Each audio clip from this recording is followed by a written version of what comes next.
Baada ya vizazi vitatu, watu watakusahau. Sauti yako itatoweka, ndoto zako zitayeyuka. Lakini una nafasi ya kubadilisha hilo, kujitambua kwa kweli, kufikia malengo yako, kuacha alama ambayo itaishi milele. Kwa nini hatujali kinachotokea baada yetu? Kwa nini tunataka kuacha kitu kwa wengine? Kwa sababu tunahisi umuhimu wa safari yetu na tunataka mtu aendelee nayo ili iweze kuendelea kuwepo, ili kuhakikisha kwamba tumeishi maisha haya si bure. Hebu fikiria mjukuu wa kitukuu ambaye anaweza kumwomba ushauri babu yake mkubwa aliyefariki zamani. Babu, umeweza kuunda familia imara na yenye upendo? Nataka kuunda moja pia. Ninapaswa kuzingatia nini hasa ninapochagua mwenzi? Na hilo halijalishi hata kidogo. Uliwezaje kufikia maelewano katika uhusiano wako? Na upate jibu. Kwa mara ya kwanza hili likawezekana. Swali muhimu sana ni kwa nini? Ukiniruhusu nitainukuu hapa. Vizazi hupita vikibeba ndoto, makosa, uzoefu na upendo. Tunasema imetosha. Technotheism iliundwa ili tuweze kuacha alama ya milele, kupata njia yetu ya kweli na kuwa na nguvu zaidi. Na usisahau kamwe, na si kuhusu teknolojia hata kidogo, ni kuhusu wewe mwenyewe. Technotheism bidhidi ni harakati ya kifalsafa inayoamini kwamba teknolojia inaweza kufanya maisha ya watu kuwa bora zaidi. Na hiyo ndiyo yote. Kwetu sisi, teknolojia si kitu cha kuabudia. Tunazitumia kwa busara tu kama zana za kufikia malengo yetu wenyewe. Kitu pekee tunachokuomba uamini ni kuamini toleo bora zaidi la wewe mwenyewe. Kwanza kabisa, nataka kukuonya mapema kuhusu kile kitakachozungumziwa baadaye. Hii si kwa kila mtu, si kwa wale wanaoenda tuna mkondo na kuridhika na kila kitu kila wakati. Hii ni kwa watu wenye busara, sio kwa sababu ya elimu yao, bali kwa ujumla, kwa wale ambao kweli wanataka kubadilisha maisha yao kabisa kuwa bora na wako tayari kuchukua hatua. Kwa hiyo ni sehemu tu yenu ndiyo inaweza kufurahia mafanikio ya ajabu kutokana na kile tunachopendekeza. Na tutazungumza nanyi kuhusu kujitambua, kufikia malengo yoyote, jumuiya na urithi ambao kila mmoja wenu anaweza kuacha sehemu kubwa ya nafsi yake kwa vizazi vyake milele. Katika uwasilishaji huu nimeandaa slaidi nyingi. Nitajitahidi kumaliza ndani ya dakika 35. Lakini amini, itakuwa ya kusisimua. Siku hizi imekuwa maarufu sana kwenda kwa wanasaikolojia. Sina tatizo nao, hii ni watu wa maana, lakini wao pia wamechangia kuendeleza tabia mbaya ya kulaumu wengine kwa kushindwa kwako na kuwasamehe kwa hilo. Ni jambo la kupendeza sana pale ambapo kwa yale ambayo hujafanikisha, lawama inamwangukia mtu mwingine yeyote isipokuwa wewe mwenyewe. Analaumiwa baba ambaye alikuwa akipotea kazini muda wote, au mama ambaye alikuwa akikupazia sauti. Analaumiwa boss, mfanyakazi mwenzako, mwenzi wako, watoto, ndiyo mtu yoyote, lakini sio wewe. Ni sawa kabisa kutafuta sababu, vichocheo na mambo mengine yaliyokuzuia katika maisha yako ya zamani. Lakini hakika upaswi kamwe kuweka jukumu la maisha yako kwa mtu mwingine. Wanasaikolojia wanaweza pia kueleweka. Watu wanafurahi sana kulipa pesa ili mtu kutoka nje athibitishe hilo. Ndiyo, siko saro. Hiyo ndio wote, sio wewe. Wewe ni mzuri sana. Ndiyo, wewe ndiye mwathirika katika hadithi. Na jambo la kusikitisha zaidi ni kwamba hili linaenea zaidi ya ofisi za wanasaikolojia. Inakuwa kawaida ya kijamii kuelekeza lawama kwa wengine. Ingawa ni rahisi sana, lakini imetosha. Chukua maisha yako mikononi mwako. Imetosha kuwasamehe wote.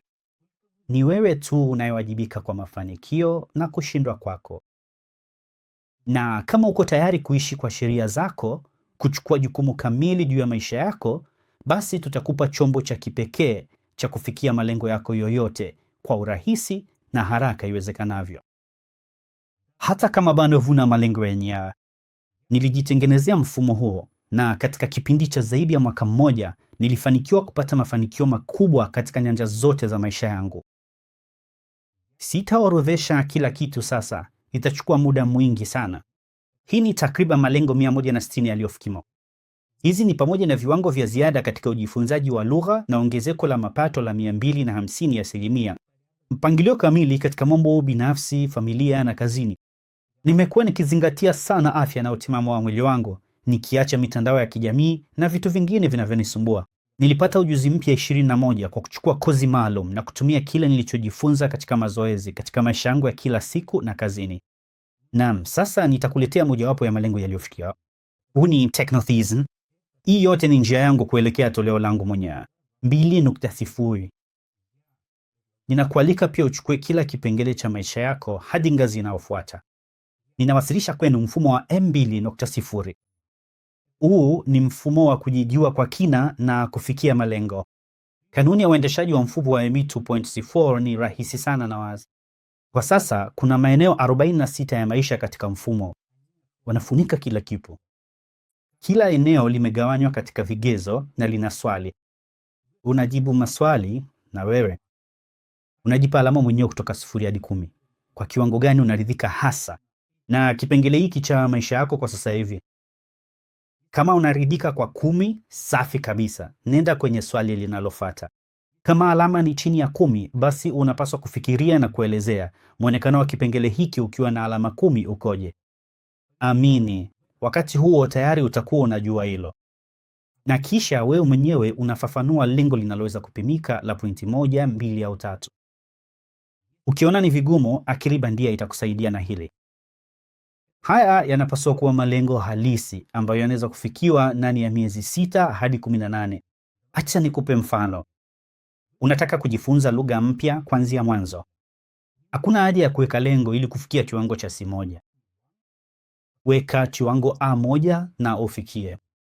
Mfano mwingine, unapata dola 1000 kwa mwezi na unataka kupata milioni 1. Hilo ni lengo zuri, lakini hebu tulifikie hatua kwa hatua. Katika hali hii ni sahihi kuweka lengo la kipato cha dola 1500 hadi dola 2000. Na hii haimaanishi kwamba hautafikia milioni 1. Utafika kama utaendelea kusonga mbele kwa kufuata mfumo. Vinginevyo, usipofikia lengo lako, utakata tamaa.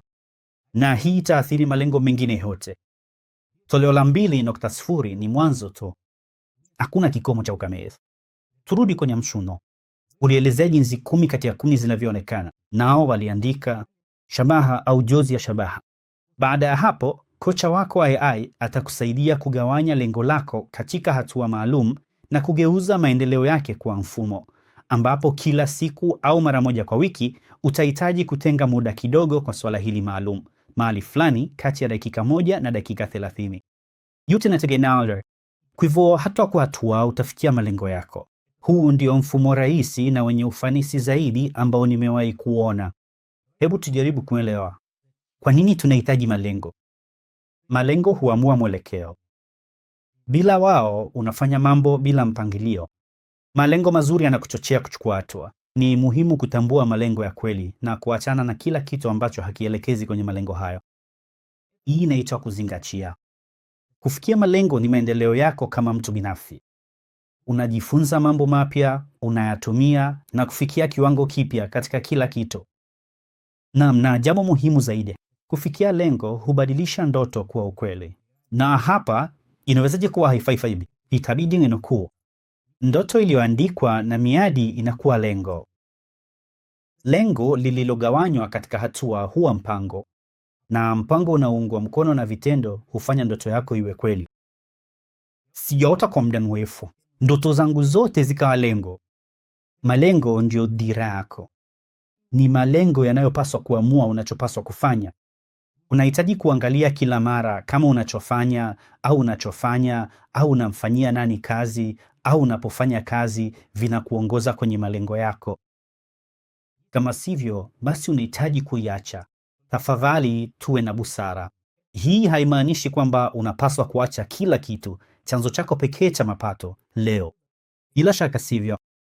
Unahitaji tu kuandaa hatua kwa hatua, hatua ya mpito kutoka kwa kile kisichoongoza kwenye malengo hadi kile kinachoongoza. Malengo ndio kichujio chako. Kunaweza kuwa na idadi yoyote ya malengo. Hakuna vikwazo hata kidwangwa. Lakini hii haimaanishi kwamba zote zinahitaji kufikiwa kwa wakati mmoja. Ni muhimu kutambua kipaumbele, malengo muhimu. Mara nyingi hutokea kwamba kufikia lengo moja kuna kuleta karibu moja kwa moja na kufikia mengine.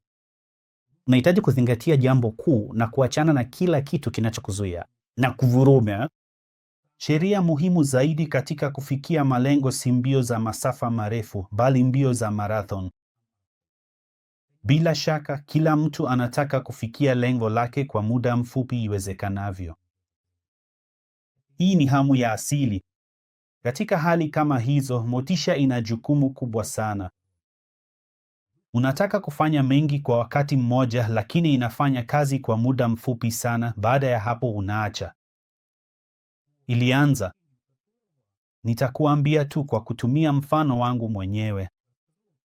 Nilifanya uamuzi wa kujifunza Kiingereza. Motisha haipatikani. Niliamua kusoma sehemu moja kwa siku. Siku 2 za kwanza zilikuwa nzuri sana. Nilipenda kila kitu. Kisha nikaikosa, lakini alisema kwamba kesho nitafanya sehemu moja zaidi. Kisha akaikosa tena, na hivyo miezi 2 ikapita bila Kiingereza. Kisha nikaunda mfumo unaofaa kwangu. Kila siku ya wiki najifunza kila kitu. Misemo 5 mipya. Ni rahisi na haraka, inanichukua dakika 7.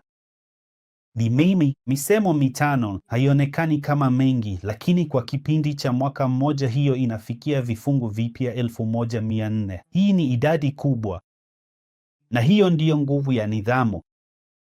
Ukitaka, oga kwa maji baridi. Kama hutaki, unakubali.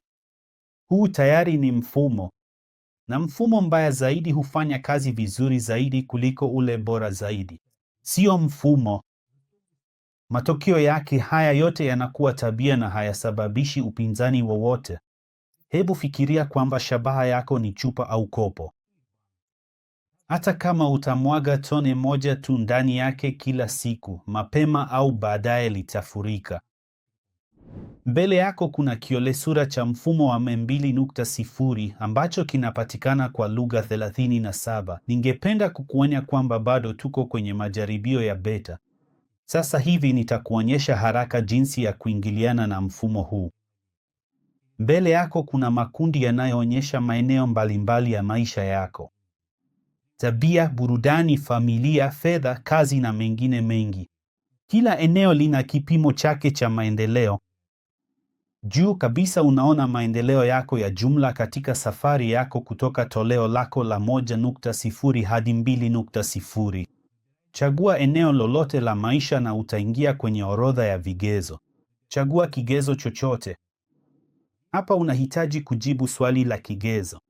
Ni muhimu sana, jibu jinsi mambo yalivyo kwenye kigezo hiki sasa hivi, sio jinsi yalivyokuwa au ungependa yawe, bali jinsi yalivyo sasa. Hii ndiyo sehemu ya kuanzia. Unapaswa kujibu kupitia gumzo, kwa maandishi au kwa sauti, jinsi ilivyo rahisi kwako. Kisha utaombwa kutathmini hali ya sasa kwenye kipimo cha 0 hadi 10, ambapo 0 ni mbaya kabisa na 10 ni bora kabisa na umefurahishwa kabisa. Ukijibu 10, mfumo utaandika jibu lako tu na kukuomba uende kwenye kigezo kinachofuata. Na kama tathmini yako iko chini ya 10, utaombwa uelezee hali bora inavyoonekana kwako. Unafikiri vipi kuhusu 10 yako kamili kati ya 10? Kama maono yako ya 10 kati ya 10 ni magumu kufikiwa ndani ya miezi 6 hadi 18, mfumo utapendekeza uyagawe katika maono madogo lakini rahisi kufikiwa ambayo utaweza kuyafikia kwa urahisi kwa jitihada ndogo. Kisha mfumo utaomba uweke malengo wazi na yanayopimika ambayo kuyafikia kutakupeleka karibu na hali ya 10 kati ya 10. Na amini, utajua majibu ya maswali haya yote. M2.0 inakufanya utafakari mambo ambayo hujawahi hata kuyawaza. Baada ya kujibu maswali yote kikamilifu, nimejifunza 75% kuhusu mimi mwenyewe ambayo sikuwahi kujua. Huu ni mtazamo mpya wa dunia, mtazamo mpya wa kujitazama mwenyewe. Nanyi pia mtahisi hivyo. Baada ya kuweka malengo, ninapendekeza uendelee na kipengele au eneo linalofuata. Hii itakuwezesha kuona picha nzima, kuweka orodha kamili ya malengo na ndipo uchague ni yapi ya kufanyia kazi. Kwanza kabisa, unaweza kuanza mchakato wa kufikia lengo lolote wakati wowote unaokufaa. Andika tu kwenye gumzo, niko tayari kuanza kufanyia kazi lengo hili. Na kocha wako binafsi wa akili bandia atakusaidia kujenga mfumo uliobinafsishwa kabisa kwa ajili yako ili kufikia lengo maalum, rahisi na wa haraka. Kupitia mfumo huu, ukiwa unatumia dakika chache tu kwa siku, utaweza kufikia malengo maalum. Na kwa kazi za kila siku, kuna gumzo la kawaida na akili bandia. Natumia gumzo katika kila kipengele tu kwa ajili ya kufanya kazi kwenye kipengele hicho maalum.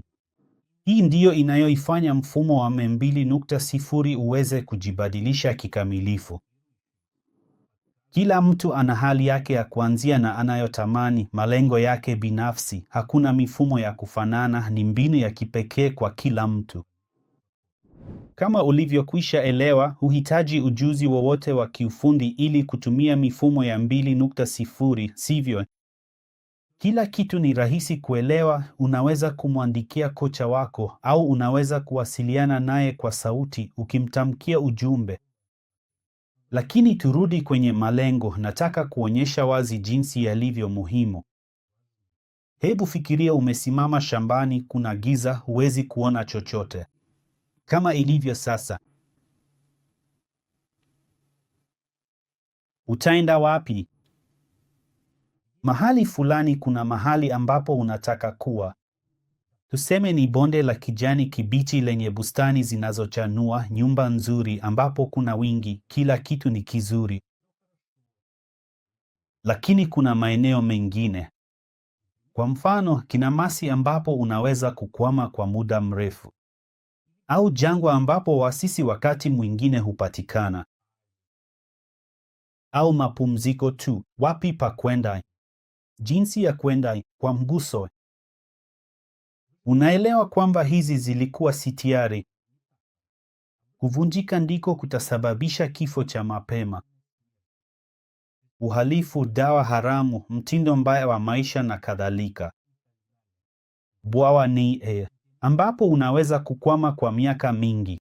Kazi isiyopendwa inayokufanya ujisikie kuchukizwa, mikopo, madeni, NK. Kwa bahati mbaya, watu wengi wako kwenye kinamasi kama hicho, na wakati mwingine masikio yao pekee ndiyo yanayotoka nje. Jangwa ni kutangatanga maishani ukiwa na matumaini ya kupata oasisi, nafasi ambayo itabadilisha kila kitu. Na mara kwa mara zinatokea, lakini hupotea kama miujiza ya macho. Mimi mwenyewe, maisha yangu yote ya ufahamu nilikuwa kwenye jangwa kama hilo. Sasa kuhusu bonde la wingi, nafikiri kila mtu anaelewa kila kitu tayari. Kule mambo ni mazuri sana, kule kila kitu ni bomba. Basi lengo ndilo linaamua mahali unapotaka kufika. Na mfumo wa M2.0 ni ramani yako ya njia, inayokusaidia kupanga njia fupi zaidi na taa inayokusaidia kusonga mbele. Lakini bado hatujataja jambo moja muhimu sana. Kitu cha msingi ili kujenga njia yoyote, unahitaji angalau alama mbili. Kuondoka na kuwasili. Na kama tumeamua kuhusu sehemu ya kuwasili, basi tunawezaje kupata sehemu ya kuanzia? Bila hivyo, kutakuwa na mamilioni ya njia tofauti na moja pekee ambayo ni sahihi zaidi, ya haraka zaidi na yenye ufanisi zaidi. Na ili kuipata, unahitaji kuelewa wewe ni nani. Kwa kweli, jijue mwenyewe, hiyo ndiyo sehemu yako ya kuanzia. Elewa unachotaka kweli. Unachopenda na usichopenda. Ni nini kinachotia moyo na ni nini kinachochukiza? Una ujuzi gani? Lakini hili ni swali muhimu sana. Je, ni vigumu kufikia malengo? Lazima uelewe kwamba kujifanyia kazi mwenyewe ni mojawapo ya kazi ngumu zaidi maishani. Ningekuwa nadanganya kama ningesema ni rahisi sana. Hapana, lakini mfumo wa M2.0 utakuwa rahisi zaidi na wa haraka zaidi. Hii inaweza kupatikana kwa usahihi kutokana na mfumo unaofanya kazi na ufanisi. Utajionea mwenyewe kwamba kuna malengo ya haraka na ya muda mrefu. Baadhi ya malengo unaweza kuyakamilisha kwa dakika 15 au kwa siku moja. Na kuna zile zinazochukua muda, miezi kadhaa au hata mwaka. Kuna malengo rahisi na magumu. Ni hali sawa kabisa nao. Ni muhimu sana kutoanza kutimiza malengo yote mfululizo. Panga malengo yako kulingana na umuhimu na kasi, na chukua malengo machache muhimu, machache ya umuhimu wa kati na kadhaa ambayo ni rahisi sana. Chukua kama malengo 10 tu na uyafanyie kazi. Ukimaliza lengo moja, chukua jipya. Usijichoshe kupita kiasi. Kilicho muhimu ni matokeo kwa muda mrefu. Hicho tu ndicho chenye maana. Na sasa kuhusu kile nilichosema awali, kuhusu milioni. Unapofikia toleo la 2.0, hapo ndipo kila kitu kinaanza tu. Unaweza kujiboresha hadi 3.0, 4.0, 5.0 na kuendelea. Hakuna kikomo cha ukamilifu. Na hapa ni muhimu kuelewa jambo moja muhimu sana. Kitu kigumu zaidi kitakuwa kufikia 2.0 kwa sababu unaanza kila kitu upya. Na baada ya hapo utapitia tu maeneo yale yale tena. Na ni sehemu ndogo tu kati ya hizo utakazotaka kuimarisha zaidi. Yaani safari yako kutoka toleo la 1.0 ambalo ni la sasa hadi 2.0 inaweza kuchukua miezi 6 hadi 18. Lakini kutoka 2.0 hadi 3.0 itachukua miezi michache tu. Kila toleo jipya la wewe mwenyewe litakufungulia uelewa wa kile unachotaka kufikia kwa kweli. Na kwenye kiwango cha 10.0 utaanza kucheka jinsi ambavyo matamanio yako na malengo uliyoweka yalikuwa ya kawaida sana. Lakini bado unahitaji kukua hadi kufikia hapo. Sasa basi, tafadhali nisikilize kwa makini. Ninakupatia sio tu programu, bali mtindo mpya wa maisha wenye maana na wa kusisimua. Sasa twende kwenye jambo kuu. Mfumo wa 2.0 ndio msingi. Kwenye msingi huu tunaunda kitu kikubwa sana. Lakini hebu tuchukue kila kitu hatua kwa hatua. Kwa miaka ya kutumia mfumo huu tunakusanya taarifa za kipekee kukuhusu wewe ambazo tutazitumia kuunda nakala ya kidijitali ya fahamu zako. Njia yako ya maisha, changamoto, mafanikio, makosa na ushindi, kanuni zako. Yote haya yataingia kwenye nakala yako ya kidijitali ya fahamu. Tunaelewa hii haitakuwa nakala kamili, lakini ndiyo bora zaidi katika hatua ya sasa ya teknolojia. Hii si ufufuo, si uundaji wa nakala. Hii ni kurekodi mawazo yako, uzoefu wako na maadili yako. Yote yale yanayokufanya uwe wewe mwenyewe. Kisha kwa kutumia nakala hii ya fahamu, tutaumba avatar yako ya mtandaoni ambayo utaweza kuwasiliana nayo. Tayari inawezekana kuunda avatar ya video. Atafanana nawe na atazungumza kwa sauti yako. Tutaijaza na maana yako, ufahamu wako. Uwezekano mkubwa zaidi, kutakuwa na teknolojia za hali ya juu zaidi kwa hili katika siku zijazo. Lakini hiyo ni katika siku zijazo, na wewe pekee ndiye unayeamua ni nani anayeweza kufikia nakala ya kidijitali ya ufahamu wako. Inaweza kuwa mtu yeyote au hakuna mtu.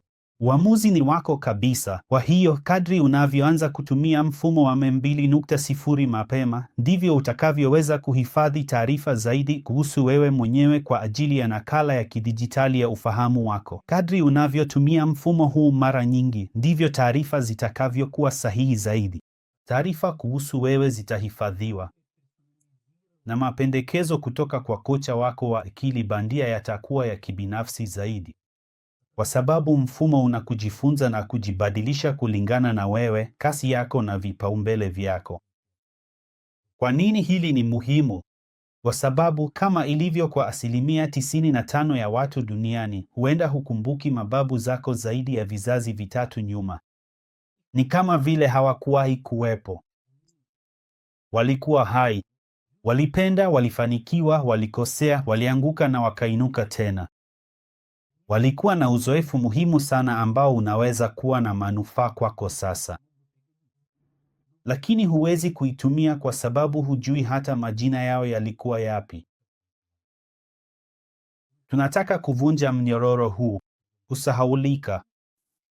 Hatutaki mtu yeyote asisahaulike na aweze kuwasilisha mawazo na maana, kumbukumbu na upendo kupitia vizazi vingi. Huwasilisha kwa wale ambao hata hujui kama wanakuwepo sasa. Huwasilisha kupitia karne nyingi. Hubaki katika dunia hii milele, hata kama ni kwa njia ya nakala ya kidijitali ya fahamu.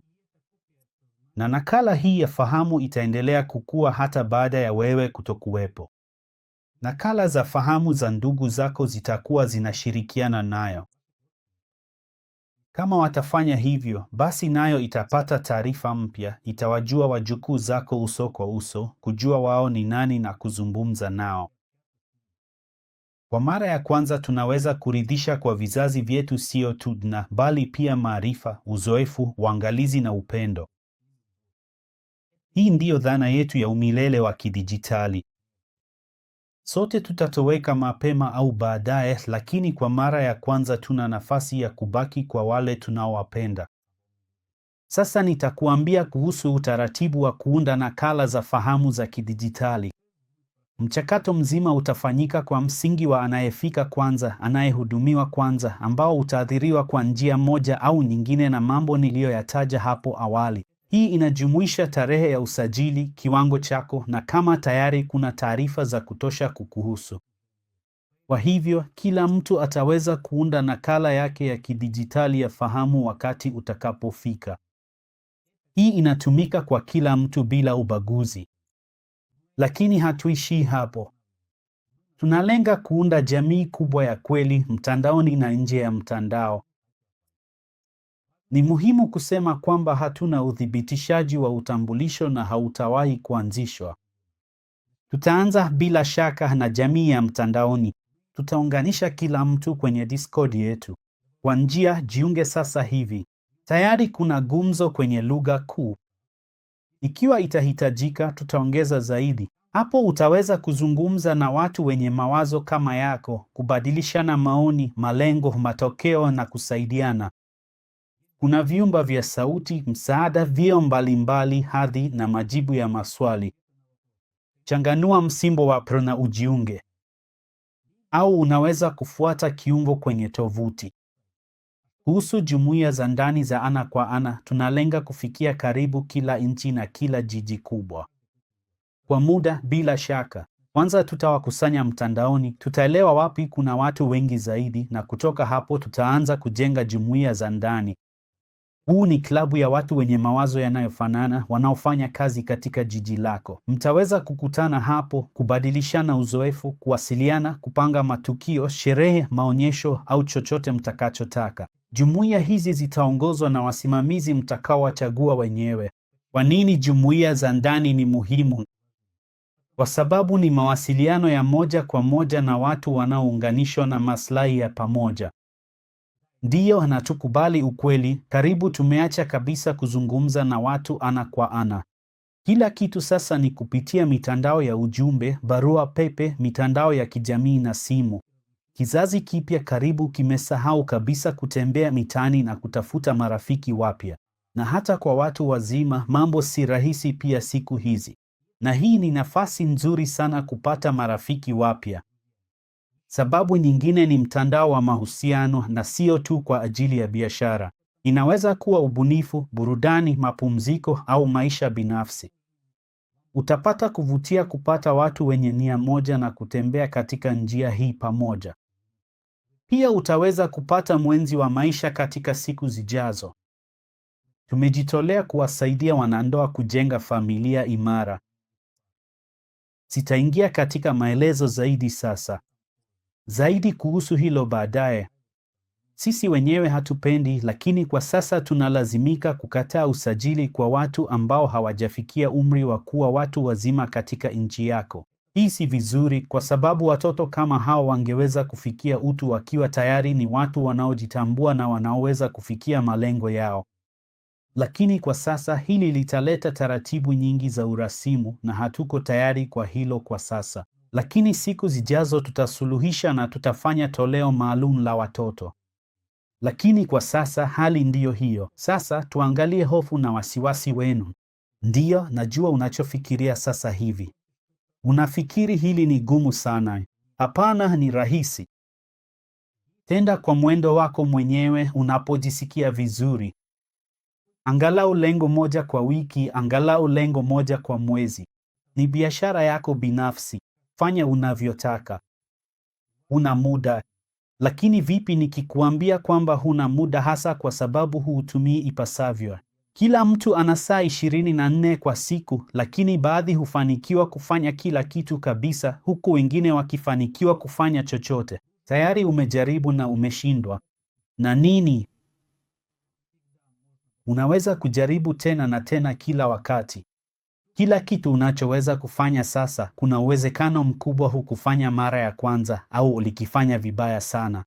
Una shughuli nyingi sana bila shaka. Una uhakika unafanya unachohitaji. Kweli ni kile kitakachokupeleka kwenye lengo unalotaka, kwenye mtindo wa maisha, kwenye kiwango kile ulichokuwa ukiota. Uko tayari kwa mabadiliko, lakini una uhakika kwamba ukishakuwa tayari utaweza kufanya kitu. Maisha ni kitu cha kuvutia sana. Uelewi teknolojia na sio lazima uelewe. Kila kitu kinaeleweka kwa urahisi tu. Hii inaonekana kama dhehebu. Hili si dhehebu. Ndiyo, najua kwamba hili ndilo jambo la kwanza ambalo kundi la kidini lingesema, lakini sivyo ilivyo. Tunakuomba tu ujiamini katika toleo bora zaidi la wewe mwenyewe. Unaogopa kwamba akili bandia itakudanganya. Yeye ni msaidizi, mshauri na kocha. Anakusaidia, halazimishi. Tuwe wa kweli, akili bandia tayari inajua zaidi kuliko mwanadamu yeyote. Hakuna mwanasayansi anayejua mengi kama akili bandia. Lakini katika baadhi ya maeneo bado ni duni kwetu. Kwa hivyo, ikiwa hujaridhika na jambo fulani, omba ulifanye upya jinsi unavyotaka. Jambo la kuvutia zaidi ni kwamba katika nyakati kama hizo unapata taarifa kuhusu jinsi bora ya kufanya hivyo. Haiji kila wakati, lakini mara nyingi. Chaguo ni lako kila wakati. Unaogopa kupoteza muda wako.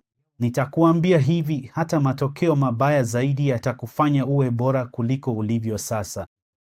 Unaogopa kufanya kosa. Usiogope, acha itokee. Yote ni uzoefu. Ukifanya kosa ni uzoefu wa kile usichopaswa kufanya. Hiyo ndiyo yote. Nilifanya makosa mamia kama si maelfu. Wao ndio walionifanya niwe hivi leo. Hakuna motisha. Utahitaji hapa. Ni kawaida kabisa kuwa na maswali kama hayo kichwani mwako. Karibu kila mtu anafikiri hivyo. Hii yote ni kwa sababu eneo la starehe ndilo udanganyifu mkubwa zaidi wa wanadamu. Na hapana, sisemi kwamba haipo. Kinyume chake kabisa, kwa kweli, hakika kuna eneo la starehe, lakini si la kustarehesha hata kidogo. Hii ni hali ambapo ubongo unazuia jitihada zozote za kufanya kitu kipya. Ni hali mbaya sana, na mimi mwenyewe nimewahi kuwa humo mara kadhaa. Huu hapa ni mfano kamili wa eneo la starehe. Unaishi kwenye dunia yako ndogo na hufanyi chochote kubadilisha hali hiyo. Lakini hata samaki mjinga alielewa kwamba kwenye dimbwi hili hakuna matumaini. Na alifanya jambo lisilo la kawaida. Alitoka nje kwenye nchi kavu, akapitia hofu na hatari ili kujikuta mahali anapopaswa kuwa, ambapo ana matarajio na maisha kamili. Lakini sisi si wajinga kuliko samaki huyu, sivyo? Kunaweza kuwa na sababu mbili tu za hali hii. Kwanza ni kwamba huna malengo. Na pili, malengo yako yanaonekana kutofikiwa. Katika hali zote mbili, tunaweza kukusaidia.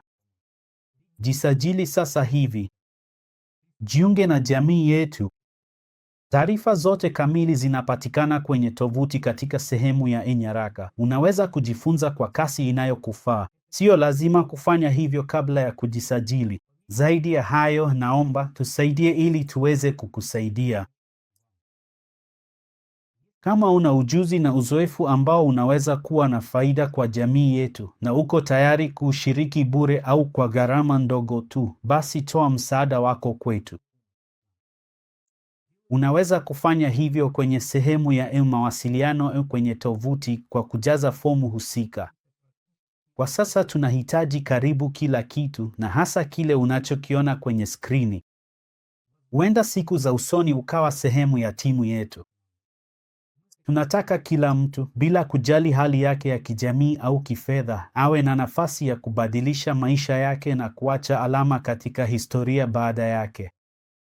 Ndiyo maana kila kitu tunachofanya sasa na tutakachofanya baadaye kitakuwa bure. Hakutakuwa na usajili wowote, ni michango ya hiari tu. Wakati huo huo, tunataka kuwashukuru wale watu wanaotuunga mkono mara kwa mara kupitia michango yao. Kwa watu kama hao kutakuwa na foleni yao maalum ya kuunda nakala ya kidijitali ya fahamu sambamba na ile kuu. Ninaamini kwamba hili litakuwa la haki. Watu kama hao wataweza kuunda nakala yao ya kidijitali ya fahamu kwa haraka zaidi. Lakini hapa bado kuna jambo muhimu sana. Ili kuunda nakala ya kidijitali ya fahamu, tunahitaji taarifa zako. Vinginevyo, tutaweka nini humo? Kwa hiyo, iwe ni kwa michango au bila, bado utalazimika kufanya kazi juu yako mwenyewe. Tunahitaji sana msaada wa kifedha. Ndiyo maana ninawaomba muunge mkono harakati zetu kwa mchango wenu. Tunahitaji seva ili kushughulikia idadi kubwa ya maombi. Na hili si jambo la bei rahisi. Kila $10 ni seva kwa mwezi mmoja kwa watumiaji 5. Tunahitaji seva na ni gharama kubwa. Ninaelewa kwamba si kila mtu anaweza kumudu kutoa mchango. Lakini kama wewe unaweza na wazo hili linakugusa, changia katika kukuza jamii yetu. Kwetu ilikuwa muhimu kutoweka usajili wa kulipia ili kila mkazi wa dunia hii awe na nafasi ya kuwa bora, kuhifadhi nafsi yake, uzoefu wake, maarifa na upendo kwa vizazi vijavyo. Unaweza kutoa mchango wako kupitia tovuti au kwenye akaunti yako binafsi kwa kubofya kitufe husika cha changia. Ukituunga mkono sasa, unajisaidia wewe mwenyewe na vizazi vyako vijavyo. Hebu tufanye pamoja kitu kitakachotushinda muda, urithi wetu. Wazao wako watashukuru. Waambie ndugu zako, marafiki na watu unaowafahamu kuhusu sisi. Bila shaka unajua kwamba watu wanaokuzunguka wanaathiri sana maisha yako, iwe unataka au hutaki. Njia hii ni bora zaidi kupita pamoja na wale unaowapenda. Na hii ndiyo sababu unapofanikiwa zaidi na kujitahidi kupata mafanikio mapya, moja kati ya mambo mawili yana uwezekano mkubwa wa kutokea: ama hutakuwa na nia ya kuwa na watu hawa, au wao hawatakupendezwa nawe. Kwa hivyo hakikisha unatuambia. Na jambo moja muhimu zaidi kuhusu data yako. Tunaelewa wazi kwamba hili ni suala muhimu. Ndiyo maana hatutumii data yako kukudhuru. Hatutawahi kuuza data zako, hatutawahi kukabidhi data zako kwa watu wengine, hata kwa wakandarasi wetu. Wewe tu ndiye unaamua nani atapata taarifa zako. Hawa wanaweza kuwa ndugu zako, warithi, au mtu yeyote kabisa, au hata kundi la watu. Utaeleza ni kiwango gani cha upatikanaji wa taarifa unataka, iwe ni taarifa kamili au ya jumla tu. Una haki ya kuomba taarifa zako zote zifutwe wakati wowote, na zitafutwa kabisa. Kwa ajili hiyo tuna utaratibu maalum, tumeuita kusahau. Tunatambua kwamba taarifa ndiyo kitu muhimu zaidi katika mfumo huu. Imehifadhiwa kwa usalama mkubwa. Technotheism pia itaendelea kukua pamoja na wewe. Kuanzia toleo la sasa hadi toleo la 2.0, 3.0 na kadhalika. Utendaji wa mfumo wa M2.0 sasa umetekelezwa kikamilifu. Kila kitu kingine kitaongezwa kadri maendeleo yanavyoendelea. Na ndiyo, hakika tutafanya makosa. Kama watu wote, sisi pia si wakamilifu.